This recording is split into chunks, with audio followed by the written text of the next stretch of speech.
to today's video. My name's Amy if you're new here, and today we have a requested video, and that is something that I wanted to start off this video with.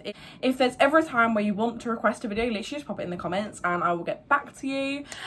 But someone requested to make a video on how to spot kind of like good quality pieces in the charity shops. So I thought I'd run you through kind of my top tips on how you can find these pieces, and if you want to know what they are, then just keep watching.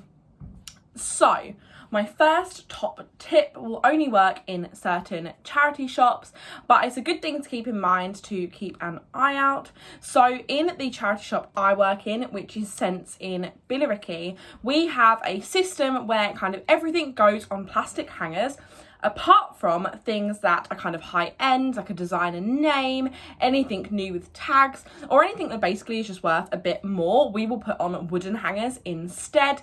This is an amazing way that our customers can come in and instantly find kind of the higher end or new items. So if that is something you're looking for, then definitely keep an eye out and see. My second tip is to literally just ask the volunteers.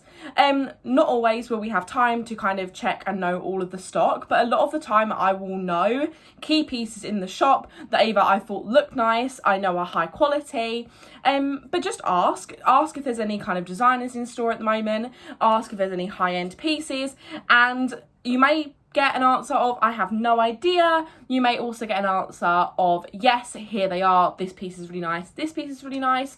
So it's worth an ask. We're there to help, and yeah, so if there's someone on the till or someone floating around the store, be sure to ask them because they may be able to help you. The third tip is simply look through every single item. When I charity shop, I tend to leave quite a big time of my day, and now I know that is something that I'm really privileged to be able to do. But if you have a day off, that is a day that you're not really got anything on, use it to charity shop if you can, and look through every single piece. If there's certain brands you're looking for, look at every label and literally look through every single piece. Also, be sure to go into the men's section, because quite often a lot of my designery kind of more high-end pieces I found in the men's section. I got an All Saints jacket, which is actually downstairs at the moment, for £3 in Havens Hospice. That would have been well over £100 new, so definitely check in the men's section as well, and just know that kind of whatever your size, you can probably find something that will fit you in the men's section, because remember the men's section still goes kind of down to like extra small, and it goes up to, you know, 5XL. So definitely check in the men's section as well as the women's, and just check every single item, because there may be things that are kind of hidden away, maybe put in a basket, maybe up high on the shelves. So try and look at every piece, but obviously that means you do have to kind of allocate a lot more time to charity shop. The fourth tip is one that I'm not so keen on myself, but I know a lot of people do like and rave about, and that is shopping in more fancy areas, whether that's going up to London if you're local and looking in there. My only pitfall with this is that it's really pricey to charity shop in some areas of London. I don't know whether it's because I am used to the Billericay kind of Essex charity shops that are really reasonably priced, but I've been into two areas in London recently. I was in Angel and then I was in Hampstead Heath, and both areas were very pricey. I'm talking £14 for a Primark bag, which is a whole nother video, and I think is absolutely disgusting that charity shops are charging more than the item would have originally cost. But as I say, that's a whole different video entirely. But in saying that, when I have shopped in London, I am more likely to find designer items, more high-end items, maybe more vintage and one of a kind. So if that's the sort of thing you're looking for, then definitely head over to kind of the more fancier areas, but just be prepared that you will probably have to pay a lot more. And in saying that, I have found high-end, more designery items in my local charity shops, and they are just priced a lot more reasonable. Number 5, I think, is definitely check on these charities' eBays, Depop's. Quite often the fancier items will get sent up to head office to go on eBay. I know in the charity shop I work at, if the item is worth over a certain price, it automatically has to be sent to eBay. So just bear that in mind. If your local charity shop or the charity shops you're shopping in doesn't have the high-end kind of fancier items you're looking for, then maybe check online, and if that's something you're willing to do, maybe purchase online as well. Just because a lot of the charities don't want to sell this stuff in store. Unfortunately, a lot of people do steal from charity shops, so if we have them items out on the shop floor, they're so much more likely to get stolen than if we send them off to eBay to get sold from the warehouse. It's just a lot safer for these really kind of high-end items. The next thing, I think number 6, is check the materials of the items you are buying. For example, I've brought these Levi's out to show you. Now, obviously Levi's is a big brand. You will probably have all heard of it.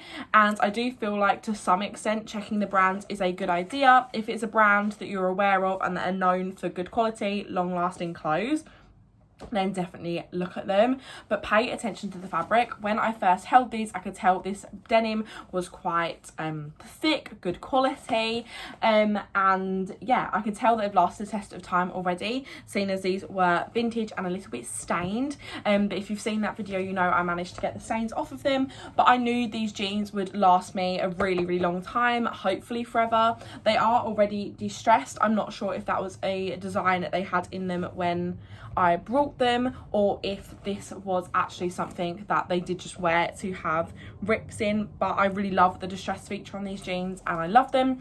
But definitely the first thing I felt with these is that they're a really good material. Now, I don't claim to know what materials mean and what ones are good quality, but definitely do your research if you do want to find out. These say they're 100% cotton. I'm not sure if that's good or bad. But to be honest, I just go on with feel. I think most people can feel what feels like a nicer fabric. If the item is heavy, that tends to mean that it is a little bit more of a better quality than like a super light item. I feel like when you are shopping in a charity shop, when you're scrolling through the items, you can feel when something is Shein or Pretty Little Thing. It's thin, it's flimsy, it's not very thick. It's just, yeah, you can feel when items are kind of lesser quality. Check the stitching on items. That can be a good tell as well, or if something is high-end or not. But as I said, check for materials and check for names you recognise. And also on names you recognise, I got this dress in a boot sale and it is originally from Warehouse, and I knew that brand as a relatively good fast fashion website. I knew that this would be somewhat more high end, but as I say, it's less about the brand and more about the material. But if you're not so keen on looking at the materials in the label, then definitely look out for brands that you know and that you're aware of are more of a high-end brand, and that can be a bit of a telltale sign if they are going to be good quality and lasting or not. And the final tip I have for kind of getting good quality clothes lasting a test of time is less about the quality of the clothes, but more actually about if they're a timeless shape, if they're a timeless piece. Are they something that has come into fashion lots and lots of time? And simply, are they things that you really love? Because ultimately, if you love a piece, then it will stay in your wardrobe for a long time.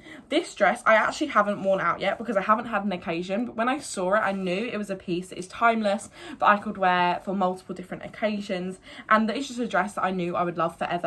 This was from British Heart Foundation, and this was £20, which is maybe a little bit more than I normally spend in a charity shop, but it's just this gorgeous kind of sequined flapper dress style, proper 1920s, and I knew this style will forever be in fashion, and it's something that doesn't really go out of fashion, and this look will always be in.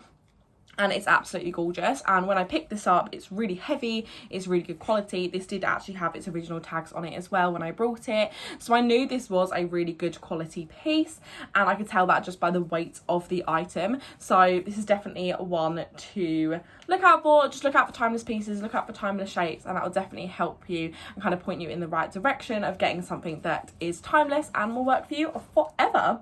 But that is the end of today's video. I really hope this rambly video gave you all the tips and tricks that you need to kind of get pieces that are classic, they're going to last you a long time and be good value for money. If you have any questions, leave them down in the description below. Also, I just wanted to say, In videos like this, I'm aware I talk quite fast. I've tried to slow down my talking and it doesn't work, but if you click on the 3 dots, you can actually slow down the video. If that helps you understand me a little bit better, you can actually play this video in a slightly slower speed, and it will just mean you can probably understand me a little bit better if I talk too fast. It's the Essex in me and I can't help it.